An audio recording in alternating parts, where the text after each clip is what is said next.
Hello everyone, my name is Vimal Raj. I'm a lecturer from GEMS Polytechnic College from the department Mechanical. Today we're going to discuss about the ferrous metal and alloy on the topic characteristics and applications of ferrous metal part 3. So this is a continuation from the previous video. So I'm taking this subject, that is mechanical engineering materials 1625304 according to the SPT syllabus, and this is unit number 2. And the content that we're going to discuss today will be characteristics and applications of ferrous metals and the ductile cast iron and the effect of sulfur, silicon and phosphorus.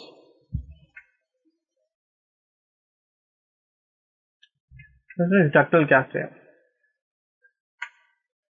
Ductile cast iron is a type of cast iron known for its impact and fatigue resistance, elongation and wear resistance due to spherical graphite structure in the metal. So basically, ductile cast iron this is a type of a cast iron that is known for its impact and fatigue resistance, as I told. And because it is having a spherical graphite structure in the metal, basically it is having a spherical graphite. So basically they call it spheroidal graphite iron because it was discovered in 1943. And while most variety of the cast irons are weak in tension and brittle, ductile iron has much more impact and fatigue resistance due to its nodular graphite inclusion. Basically, other cast irons have this weak in strength and brittleness. Comparatively, ductile cast iron, which is very strong than other cast irons because presence of the graphite. Basically, the presence of graphite helps this ductile cast iron to be more strong and rigid than the other cast irons. So that is the reason it's having a good impact and fatigue resistance, elongations and wear resistance due to the spherical graphite structures in the metal. So these ductile cast irons also called as ductile iron is also called as ductile cast iron. So these are the pictures that you can see it. These are pictures. The cast iron with a flake structure, it is there. This ductile cast iron with perlite structure. This is a ductile cast iron with the ferrite structure. Next one is the composition of ductile cast iron. So basically, ductile cast iron contains more than 2% of carbon. Basically, it has more than 2% of carbon. Ductile cast iron is the alloy of carbon with 1.7 to 4.5% carbon and 0.5 to 3% of silicon. So that means ductile cast iron is alloy of carbon with 1.7 to 4.5% carbon and 0.5% to 3% of silicon, which will be there because that's the reason it is. And but in some alloys it has manganese of 0.5 to 1.0%. It's 1%. The phosphorus is 0.1 to 0.9% and sulfur 0.07 to 0.1%, that is 10%.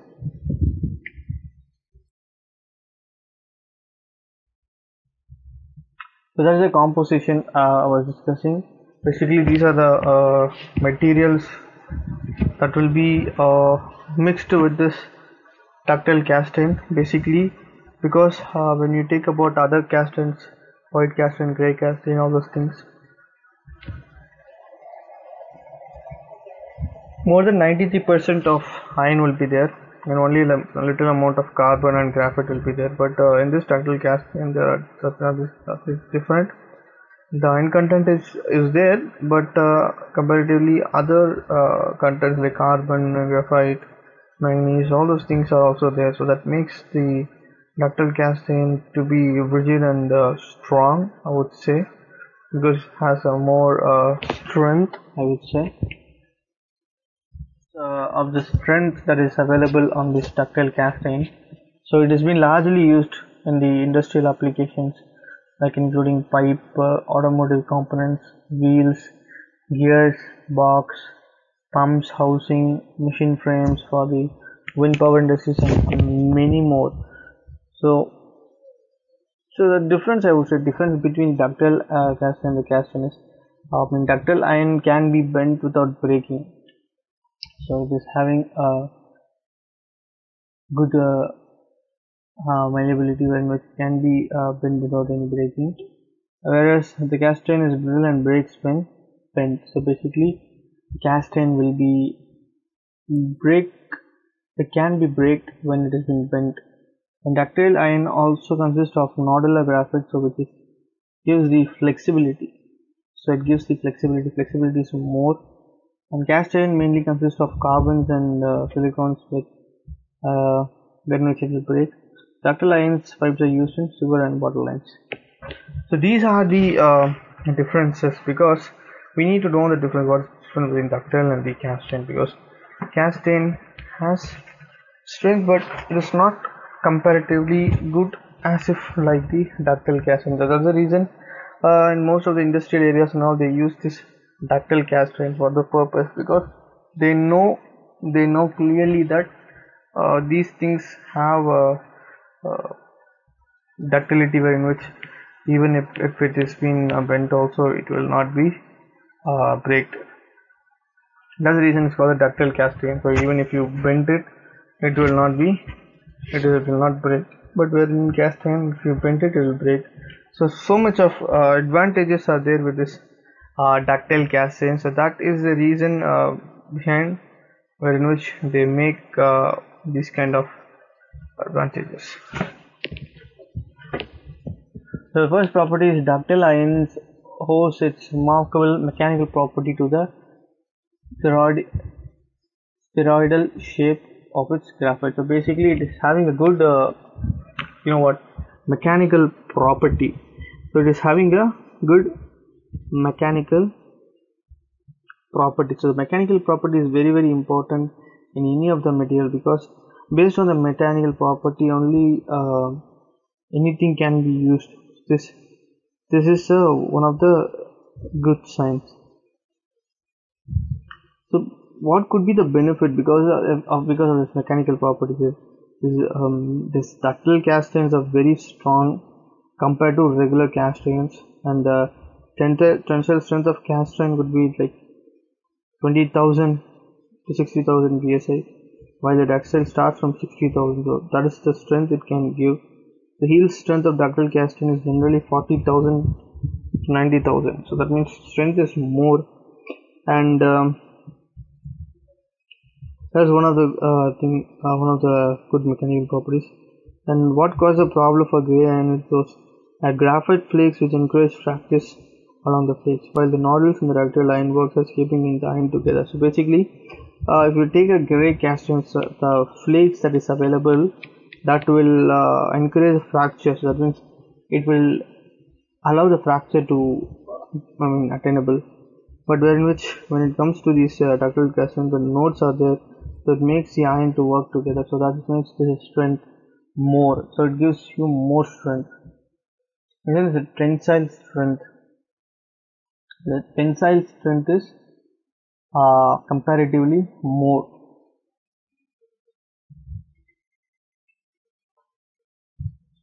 Impact resistance. So when there is some impact, it can withstand the impact. The impact can be managed without any problem. So that is one of the other properties, when the impact can be resisted. High elastic limit, basically when you do the deformation happens, basically it should have some elastic limit, right? Without some elastic limit, it cannot be actually working. So based on that, it has high elastic limit. so that it can be bent and it can be deformed, as well as it cannot, cannot be break easily. A good elongation, that's what I was talking. Good elongation, so it has some elastic property, so that it can be elongated, as well as it can be reset to its normal position. So these properties are further enhanced by control of chemical analysis and heat treatment of metal matrix. Then that's the next line. The ductile iron maintains the traditional quality of cast irons resulting from the high carbon content.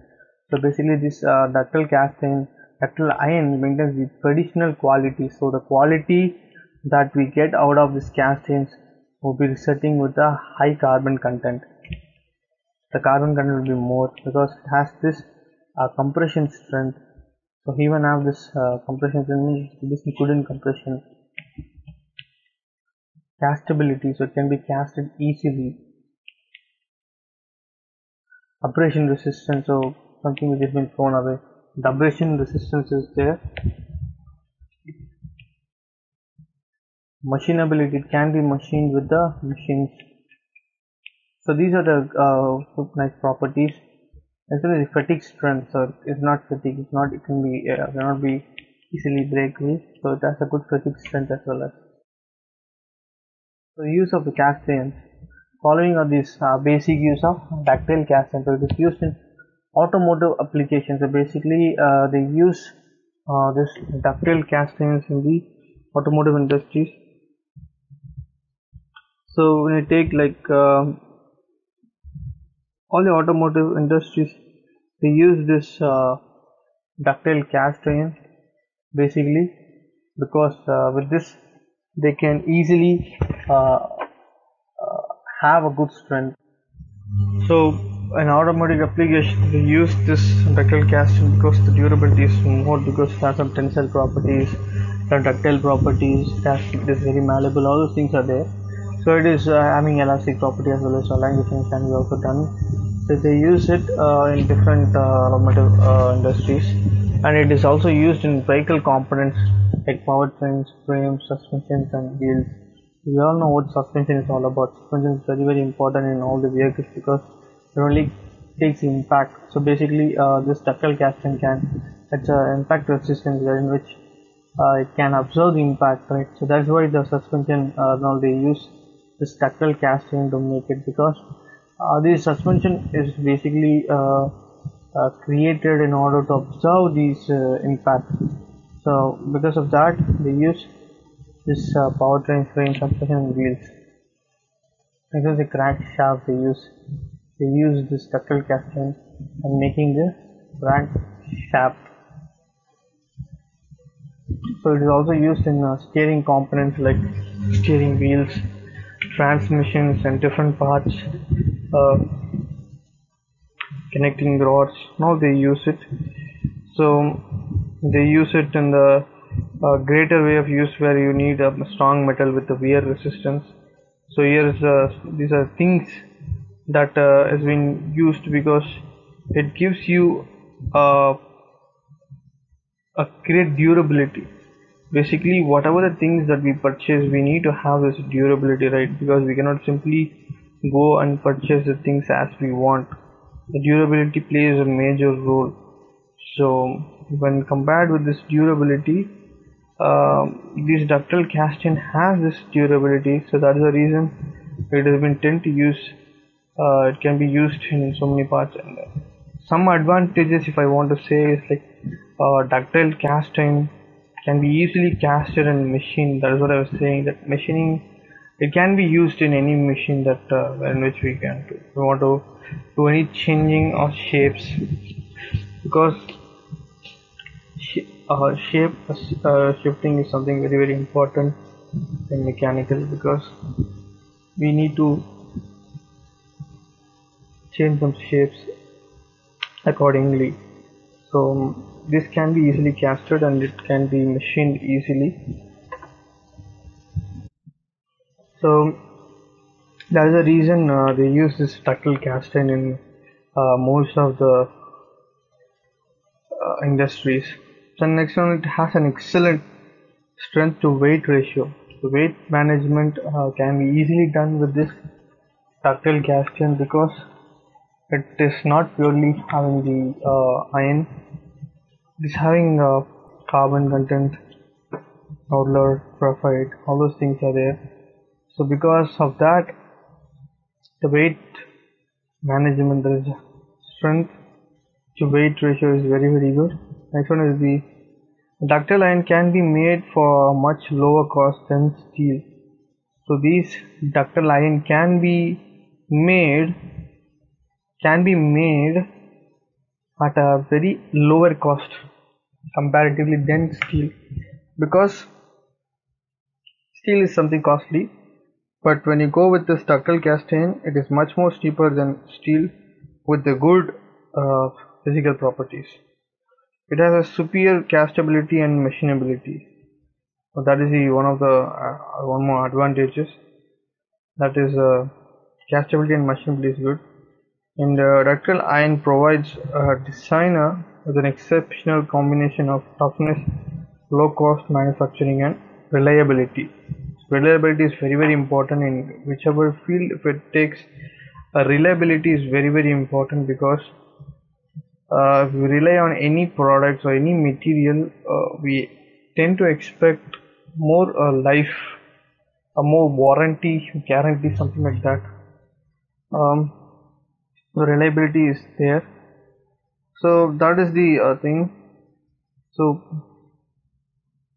next one, so it is used in agriculture, implement, roads and construction applications. So basically it is also used in the agriculture implements, road and construction applications.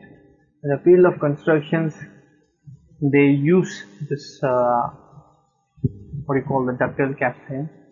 They use this ductile cast iron in the field of constructions and agriculture implementations of those things. The next one is that effect of sulfur, silicon and phosphorus on the alloy metals. First one is the silicon. So one of a principal deoxidizer removes dissolved oxygen from the molten metal. So basically the silicon, when the silicon is present in any of this metal, it removes the oxygen on the metal, because it's a principle, it acts as a deoxidizer. So basically deoxidizing is nothing but removing the oxygen from the particular area, particular metal.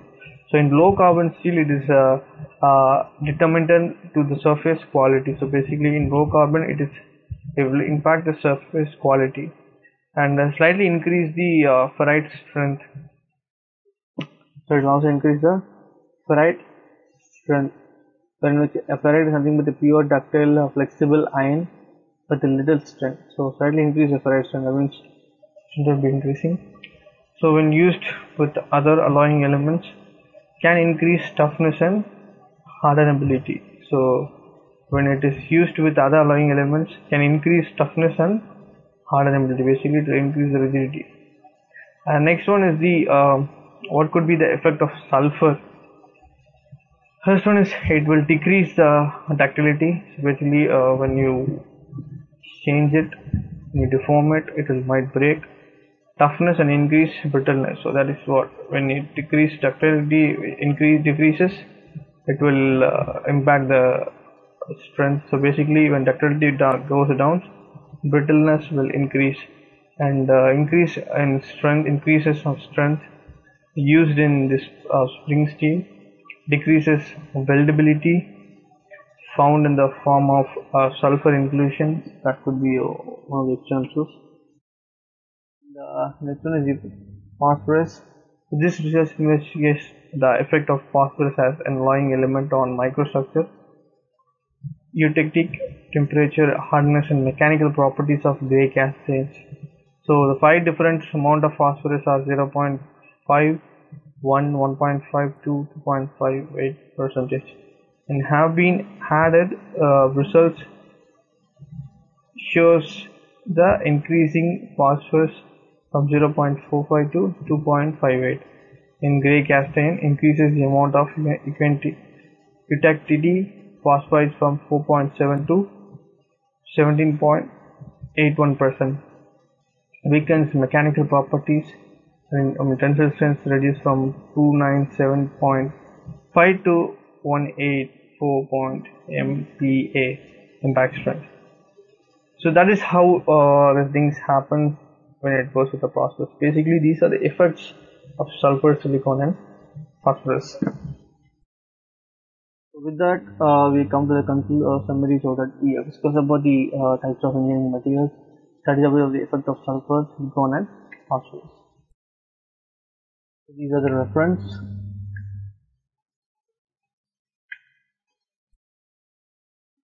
Thank you for watching this video. So we will continue with this topic on the next video.